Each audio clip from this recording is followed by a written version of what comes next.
دم خوش گهدار و تماشاوانین هیجا د باسی رو جایرو دل گلبمه تبرا سرکه یا باسی رو جایرو دی اپراسیون افرینه کاربدان نوی ین لکردستانی هر وها ین جهانی بن دوی بابتی ده ام دی لگل ریوبری پولیت برویا پارتیا دموکراتا کردستان سوریه محمد اسماعیل جه قامشلو بگرن دست کک محمد سلاو اجبر دست پی بکم اپراسیون عفرین کت روژا خوی هشتمین دولتا ترکیه اپراسیونی به پاقشکرنا کوریدورا تروری بناو دکی دوی بابت ده من دخواست نرخاندناوه بگر. سلام و ریزش حمی جناب ورا و کارمند کردستان 24 و حمی تماشاوان هجاره براستی دولت ترک دولت که حساسیت اویل بیان نای بشارتن دیاره گو دجبری کنو نهو پیش روزه داجی جوه که گلکی بتندی درباری ملت مای عفرینه ایرو نشر ترورت که نشر حزبکیت که شر ملتکیت که یعنی هاتیا ریشه کی بردای سر ملتکی نتواکی تایبت مندیاوی هندره ولات سوریا ده هیا باشه کی بنگهینش جواتا سوریا بگشتی پیکاته کش پیکاته خودی تایبت مندیا خودی رولا ملت کرد ایرو ترک ایریشی کردات کن ایریشی ملت کرد کن به تهمات تروره و گوتنه هاش بو خاطر پروپاگندا کی او بن سیبر اوی دا مسئله شر ترور بوی او خوا اردوغان خوا گلک جهاد جی دعم ترور کریا و پشتوانیه ترور کریا و آریکاریا ترور کریا و حتی نهاجی دست قال كي ناف تروري داي مسألة دولة جورولا والسر ساحة سوريا تواهي تواجي مسألة هكرنا ایگو ملت کرد دیروکا خدا ملت کی خبات کرا ملت کی بو مافو هبونا خود بو هبونا خوی روای بنگهین هندره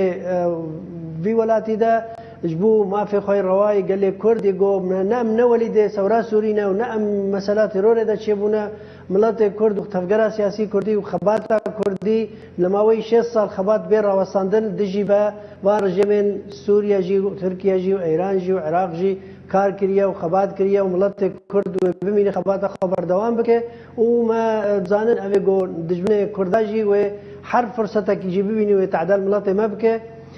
ترکیه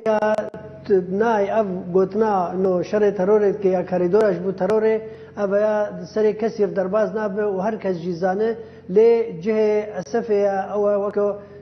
وقت بیج بلکی موافقه کی او ریکفتنه کی ناف دولتی ناف وانده هیا ترکیه نبی روسیا کتیه و نبی رژیم کتیه و نبی امریکا جی اف دولتی هجی ایرو برجواندیه و بتر دجی برجواندیه ملت منه و ملت منته تنگاف کرن هر وسا اما خوب خوشی جه داخل گو ناکوکیت ناف جواتا کردی دا ناف تفگرا سیاسی کردی دا حتی نها و مجدیرو که جی درسک نگرتیا گو تنگایاما و زحمتیاما و لاواز کرنا کردا نیکریزیا و ناکوکی و آریشه گو ناف دا پیدا دبن حتی نها جی هنک لایان بردوامن بروا ناکوکیا و بروا مسئله گو ناهی لیکریزیا ملت کردشیم كاك محمد تركيا دبيجي ام لورجي رانا وسن امي بتشن حتى ادلبي امي بتشن حتى سينوري عراقي بخوشي يعني افي بيامي جي دا سيرو كومار اردوان تركيا گوجه به نه هرشتك دبيجي وكارب بك يعني گوجه به و هر تشتی و حتی کردستان عراق جی داگیر بکه و گوجه به هر کردستان ایران جی نهیله و چک تشتکی کردا هیلینه که کردا الکوی درجی چه به و درباری و تندتیجیا خو نجات پرستیا خو تنگاویا دیروکی تركيا با هلوسه ها با شعاراتها و با بروباغندا عندك وضع خوي هندر وضع واد هندر دا قال كي نهي خوشه وضع اخبارتي بالذات وضع اردوغان بالذات نقل كي خوشه هندري تركيا دا نزيكي واهل بجارتنين جو 2019 دا بلكي و نزيكي يعني دنگي وي قالك جي كتنا ونما قارب اغلبيه كي بيميني حكومتك كي شيك ايرو تركيا هندري خدا ريت كفل قر نجات پرستين ترك قر مهفا جبر كارب اف خطابه هي جوبي ري ندى معارضه خو اوبوزيسيون خو هندري خدا وبايا مشاكل هندري تركيا انا درت خش دربه بشعاره جو انه شر كردا بك شر تروري بك بس افتشتها ويش تركيا ردت شر ند هندر ده وند هندري تركيا ده ونش دربه تركيا جي ملت كرد ملتكي سر عرضه خويا وجاي خدای وملت كرد جي تروري وغازند كريا وكازان ديش تروري وانجام تروري وكارين تروري ملت كرد كازان ديا وغازند تم كريا وكم زحمتي خاريا وملت كرد برانبر تروري رابيا نا اردوغان برانبر تروري رابيا كك محمد انا كسا ايرو لميدانان بو جروجاواي كردستاني بگره حتى نافندين اوروباي قالوا انا كسا دكاري تشبكي غاباغو اف بي واجويا اوبراسيونا عفريني تيبري وبر انجمن اجتماعی کردی وکو هلبست آوی وکو ریباز آوی وکو خبات آوی براوانیا کی چاک و چالاک بر ماف و هبونا گله کرد بر پروژه نتوی کردی بر نتوا کرد الهر جهه کی انجمن اجتماعی کردی اب سیستمی ویا اب خبات آویا گو تنگاوی کی سر ملت مل کی دریبه ملا انجمن اجتماعی کردی لما وی خباتك دور درج هشياري كي نتوي هزر نتوي جورك ريال جم انسان كرد وي تشتي ام تخازن استثمار كن بردوام ببه ملات ما دجي بزان دجمني ويكيا وبجان كي تعديلك وبشكلي سيرفي كي بريارا انجمن اجتماعي كردي هبو قول هر جهه كي انجمن خوجيهي انجمن اجتماعي كردي جو خو پیشاندان ابكن وبي ريشا تركا تندرسوا بكن رايا گشتي وجهان رابد خويا كرن افرين بشكج ملاتك يا جنتواك يا قسمك جملات كرده پشتوانی کی چاک و چالاک بر ملت عفرینه خلق منا اهل منا برای منا خشک منا دیا منا اوی گو تنگاوی و زحمتید گود وا گندواری واندته و یا تنگایی که عسکری یا دولتک نجات پرست شوازکی نجات پرستی درباری ملا هر وساجی هر جهه کی اوروبا دخو یا کرن گه کلوستیا ملت کرد درباری هر تنگاوی کی گوبه سر ملت ما اویا گرک اف نامها هم داجیل کرا و رژیم ترکیه را به هم رایا گشتی ناف دولتی را به هم ناف ملت ما خود رزین ملت ما جور جور کمالگا کردی اف نامها گو تخو یا کرن گو ملت کرد لازمه بزانه گو یک پارچه یک دسته درباری ترور و درباری تنگاوی برانبر مافی خو خباتا خو هبونا خو خباتید که دروجوا کردستان ده پیامین نرم تینه دان کک محمد هر ایرو سرکرده پککی مراد کرا ایلان دست نشان کر کو تفدم و انا کسه دوی یک دست تف بگرن گریدای روشا سوچی جی اف یک گوت لی گوت کو دوی یک دست تف بگرن هل بست او دوی بابتی ده از دخوازم بگرم جبر کو بگومان تی چاوری کرن گو پیاما کرایلان باندوره که وی لسر ری و بریاخو سرجی هبه راستا اوه گوتنا ها دو کرد السر نجدانا يعني كرد حميد بيجن وملات دنيا تبه وحر انسان كي بيشك بعقل سري ذهب بيجي جرك يك ريزيا كردا جو كرد نا يك دس بن يك ريز بن يك هلويس بن دوي قناغه هذا دوي طنقاوي هذا حمي الين نجات فرس دجيوانن ونكا يهزك تاني جي تنا خو نكا بربانيت برما فهبنا قال كردا بك وجبير كفتن ب ايرو دو هزه سركات مدير كردستان سوريا دهنا تفدمه و انجمن اجتماعی کردیه اف هر دو برشی ما گوتیا دست ما درشکریه و دل ما فکریه و سنگ ما فکریه جبو یک رزیا ملت کرد ما قناعت به هی ام نجبو پروپاگاندا بیجن ما باوری به هی گو یک رزیا ملت ما او هزا ما هری سرکه او هزا ما خورته ملت ما بپشتا ما بگره اگر ام یک رزبن ام نهیلن ام ناکوکیا او من السروان وما سباسيا برز قريان دك جو قريب اماجا في خالبك وفي مجاره هاد ناف هندري تفدم دا بي درس كرن ناف هذا دا قاربن الفجر الخوفجرن بريجي ما تقول خوفجرن واز سياسه يكتا يك الي نين انجام دان درباري حق ملت مدى درباري جبات مدى درباري كمالگا كردي دا چه دواره عسكري دا به چه دواره سياسي دا به دوي مرجعي ما سياسي هبه دوي مرجعي كي حتى اداري وركفتن وريبريا هر جهه كي بهفر بن هر وصواري عسكري ده ملت ما تفدا كرد ما تفدا سر مال بران سر هر جهه بيديا سر هر كرد كي جبات كي ده هر مال كي ده گو خافتن چید بن خل باوره گو نو یک رزیا کردی او ضمان حق کردیه او هزا کردیه سرکه و ام پی وی باورن و ماج علی خوا گلکی مبادره و ام نهاجی بیجن ما بیانا ما خود جبری دروجا در خستیه حتی نهاجی او رکفتنا گل دهو که بنجها كصاغلمة بنجها كهجاء وجاردي كرد ريكفن وجاردي قيادة وأنجمان اجتماعي كردي بريكفن السر خالن جو هزا كش كردار تشيبو يكريزي درباري برامبر حمي شواز النجاة برستيد بردجمنين كردار كيكي محمد إسماعيل حتى نهاجي أنجمان اجتماعي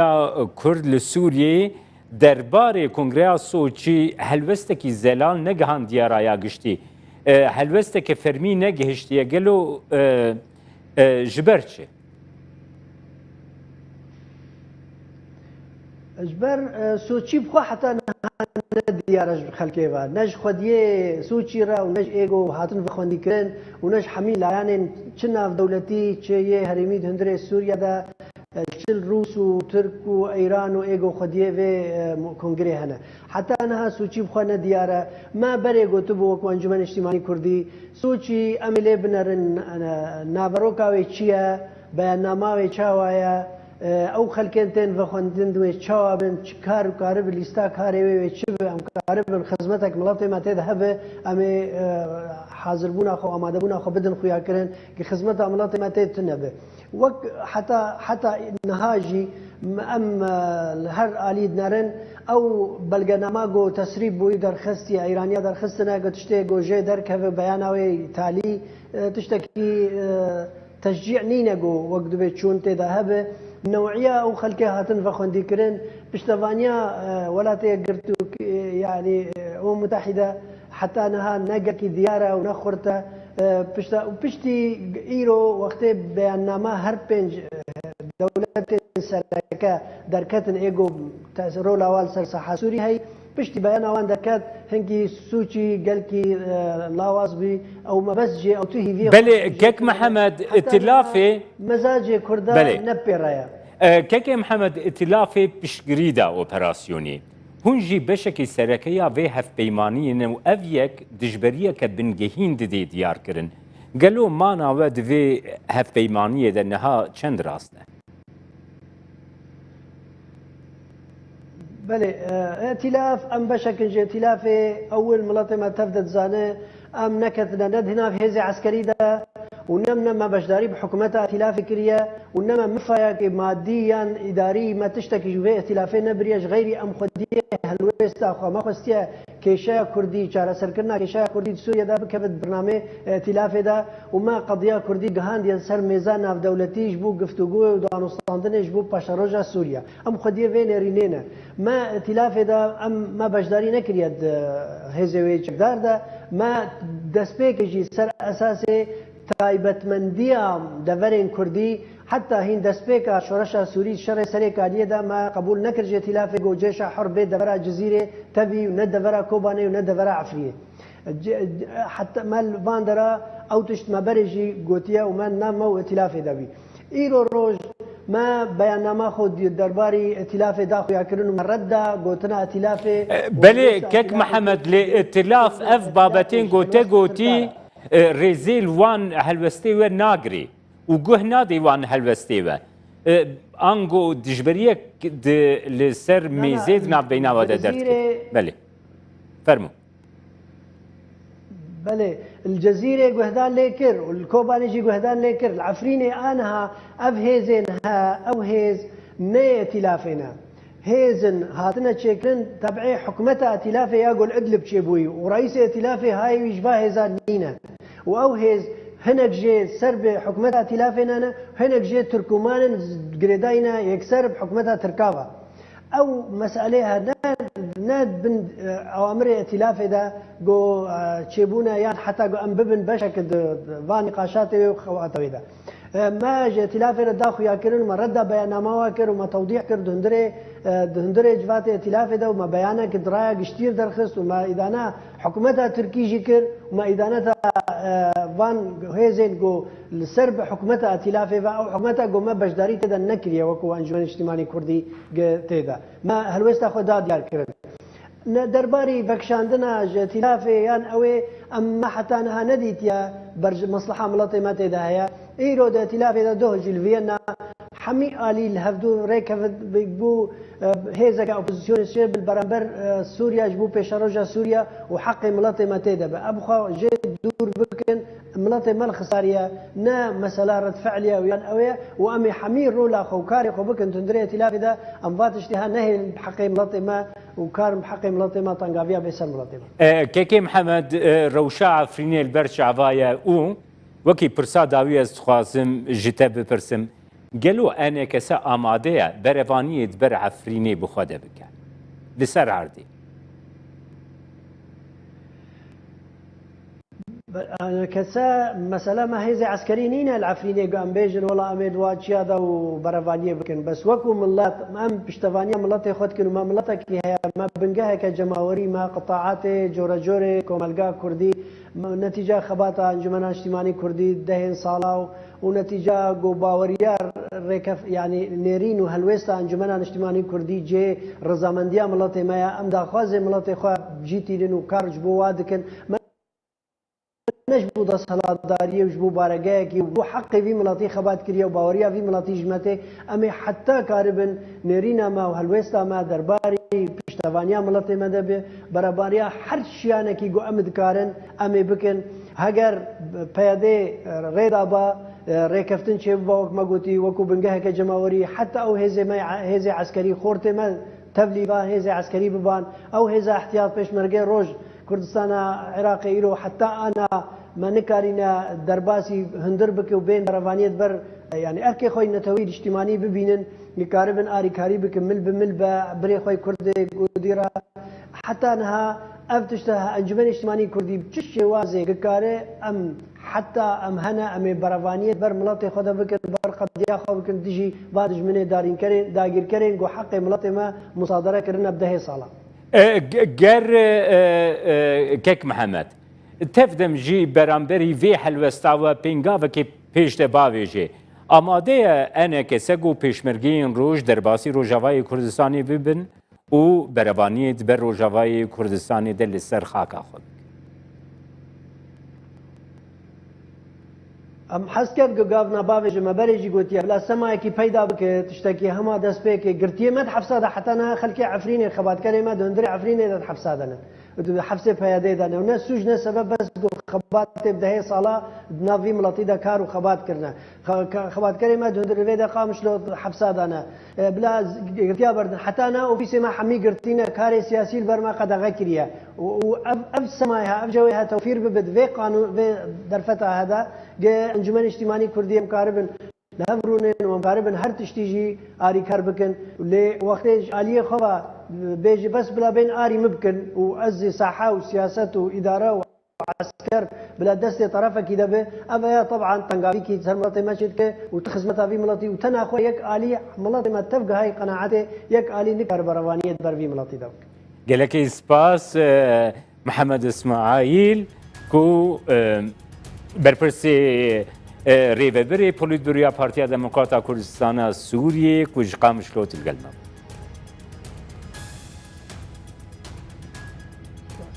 تماشاوان انهیجا ام هاتن داویا برنامه ایرو یا باسی روش حتی برنامه یک دنا باسی روش هر شاد